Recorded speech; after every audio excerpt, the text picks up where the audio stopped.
पूरी शरारतें, एक्टिविटीज, पढ़ाई, शाम को सोने तक पूरी एक्टिविटी रहती है। अभी तुम्हारे लिए थोड़ी सी दिक्कतें आ गई हैं कि भाई मोबाइल आ गया है, वो एक ऐसी चीज आ गई है जिसका बयान अभी तक कहीं भी नहीं है। आप लोग व्यवसाय भी कर सकते हो, बिजनेस भी कर सकते हो।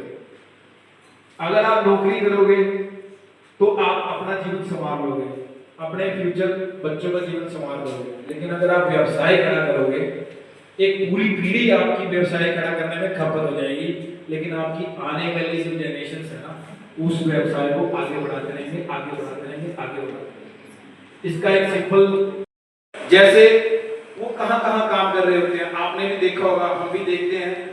जैसे भट्टे हैं, आपके आसपास भट्टों पे छोटे बच्चे भी काम कर रहे होते हैं, आपने देखा है? क्या आपको पता है कि वो गैर कानूनी है? 14 साल से कम का बच्चा यदि भट्टे पे काम कर रहा है, कोई आपके आसपास हमारे एरिया में कोई जरूरी है, और वो पढ़ाई के साथ साथ आपके दिमाग में होना चाहिए कि हमने क्या करना है। आप 10th +1 +2 के बच्चे हो, आपको पता होना चाहिए कि हमने आगे जाके करना क्या है। उसी हिसाब से विरुद्ध यौन अपराधों से सुरक्षा के लिए ये नियम बनाया गया था। यदि कोई बच्चे के साथ यौन अपराध करता है तो उसके लिए स्पेशल प्रावधान रखा गया है, स्पेशल सजा रखी गई है। समाज के अंदर ऐसे व्यक्तियों के लिए स्पेशल बहिष्कार और पूरे का पूरा उसका जो अपराधों का दंड है वो अलग से रखा गया है। इसको पोक्सो एक्ट 2012 बोला गया है। एक पीसीपीएनडीटी एक्ट है।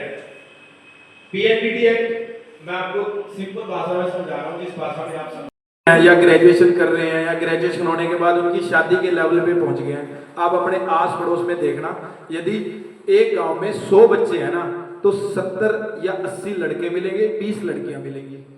वो जो जेंडर का अनुपात है ना, वो बिगड़ गया। वो क्यों बिगड़ा? उस टाइम पे गर्भ में ही चेक कराते थे कि लड़का है या लड़की है। अगर लड़की पाई गई जाती थी तो उसको वहीं पे उसका भ्रूण में ही हत्या कर दी जाती थी। एक ये इतनी बड़ी सामाजिक कुरीति थी जो कि 10 साल 15 साल पूरे जोर से चली।